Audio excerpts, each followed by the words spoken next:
morning. This is Robin, and I am going to talk to you about the Beatitudes. The Beatitudes are found in Matthew 5, verse 1 through 12. Matthew chapter 5, verse 1 through 2. Now when Jesus saw the crowds, he went up on a mountainside and sat down. His disciples came to him, and he began to teach them. These are what we know as the beginning of our Beatitudes. In the beginning, this is the Sermon on the Mount. Jesus began each verse with blessed me, or blessed are, and blessed meaning happy.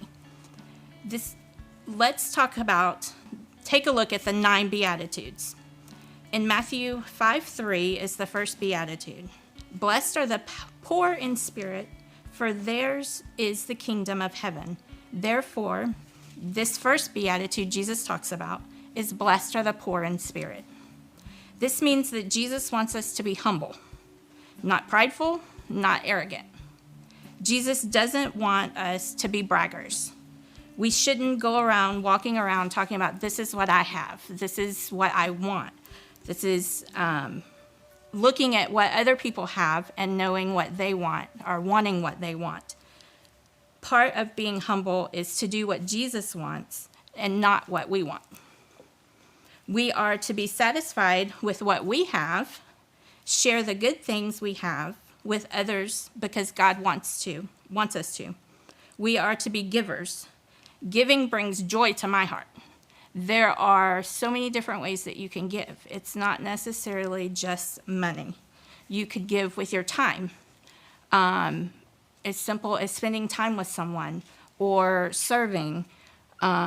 These are all great ways to give. It doesn't always have to be about the money. If we follow Jesus, he said, we will receive the kingdom of heaven. In Matthew 5:4, we find our second Beatitude. Blessed are those who mourn, for they will be comforted. Jesus said, blessed are those who mourn. When you mourn, you're very sad. You might even cry. You might even be just upset and mad. God wants us to be sad about the sin in our life. He wants us to obey him.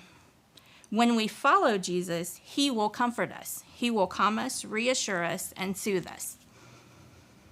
I recall when my mom passed away back in 2017. I know I mourned her, and there are days that I still mourn her. There are times that I cry, times that I get angry, times that I just wish she was here. I felt that I needed my mother and that I didn't understand why she was no longer with us. I know that when I sat on the end of my bed, my husband sat with me with his arms around me, and I could feel that God was with us. God was reassuring me that my mother was still with me and that she would still always be there, the same way that Jesus is. I know it is okay to be sad and cry, and I am a very emotional person. However, in it all, I know that God is with me and that God is here to comfort me and to walk me through those times of mourning. Now in Matthew 5:5, we find the third Beatitude. Blessed are the meek, for they will inherit the earth.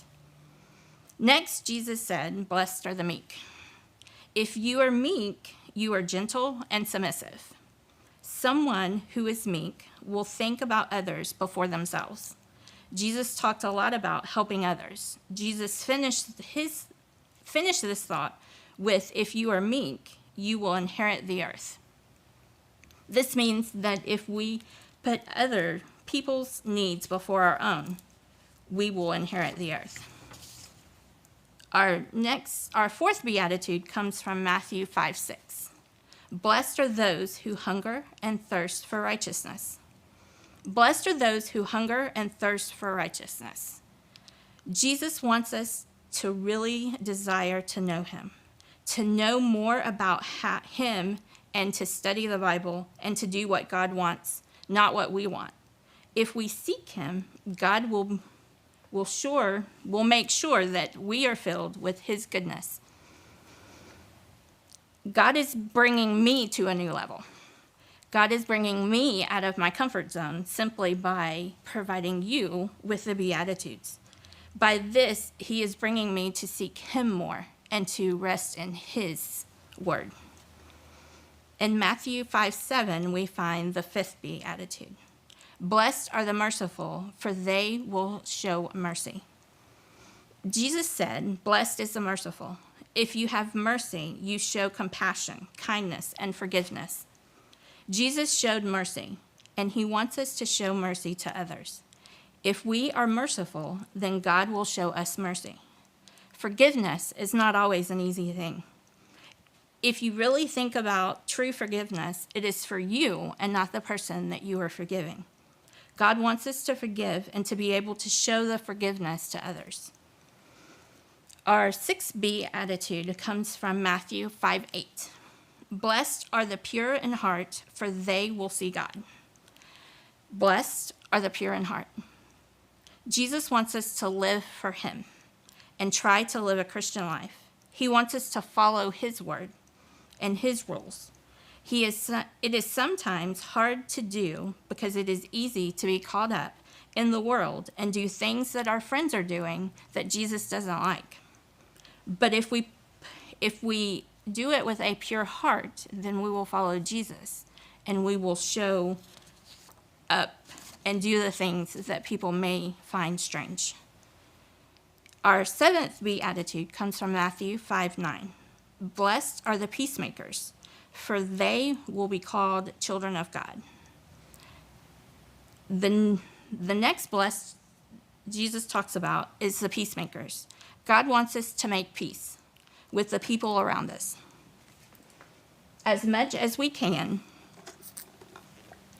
This isn't always easy, but God wants us to try and to do the best we can. If we make peace, then we will be called sons of God. Our eighth Beatitude comes from Matthew 5:10. Blessed are those who persecuted because of righteousness, for theirs is the kingdom of heaven. So the eighth Beatitude is blessed are those who are persecuted. For this verse technically contains two that I've broken down. They have separated with the blessed are, so I listed them as different Beatitudes.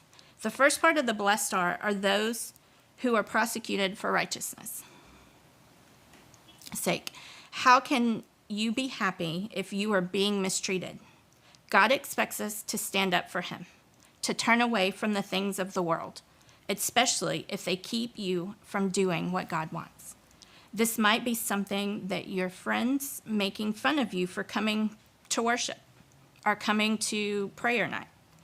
Don't let that stop you from worshiping or praying to God. For if you continue to be faithful, no matter what people say or do, Jesus said the kingdom of heaven is yours. Our final Beatitude comes from, blessed are those who revile and prosecute you. Comes from Matthew 5:11 and 12. Blessed are you when people insult you, prosecute you, and falsely say all kinds of evil against you because of me. Rejoice and be glad, because great is your reward in heaven. For in the same way they prosecuted the prophets who were before me. Jesus finishes up the Beatitudes with, blessed are you when they revile and prosecute you, and say all kinds of things against you falsely for my sake. This continues his thoughts on staying faithful to him. Even if people are making fun of you for following Jesus, Jesus told us to celebrate and to be happy that people are reviling and prosecuting you, because people did that in the prophets in the Old Testament that lived before Jesus. If people are making fun of you, then they can see that you are really living for Jesus. And he said, our reward will be great in heaven. We have to live our lives for Jesus and not for the people around us. As long as we are following Jesus and his will,